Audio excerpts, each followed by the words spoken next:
चला तर मग आज आपण करूया मेथीचे खमंग असे धपाटे। त्यासाठी मेथी एकदम बारीक कापून घेतली, छानपैकी पाण्यामध्ये छान अशी धुवून घेतली। त्यानंतर एका कढईमध्ये त्याचे तेल टाकून ती कापलेली मेथी त्यामध्ये टाकून दिली आणि वरून थोडंसं मीठ टाकलं। यामुळे काय होतं, मेथी एकदम हिरवीगार म्हणजे कलर तशाचा तसा राहतो।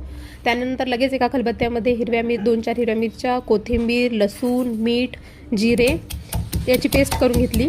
त्यानंतर लगेच ते थंड मेथीचं आपण जे केलं होतं ते लगेच थंड होऊन जातं। त्यानंतर एका ताटामध्ये बेसन पीठ 2 चमचे आणि थोडंसं गव्हाचं पीठ, त्यामध्ये मग आपण जे तिखट केलं होतं ते तिखट हिरवी मिरचीचं ते टाकायचं। त्यानंतर त्यामध्ये हळद टाकायची, मीठ टाकायचं चवीनुसार, ओवा टाकायचा, आणि भरपूर असे तीळ टाकायचे, त्यामुळे खूप खमंग असे लागतात।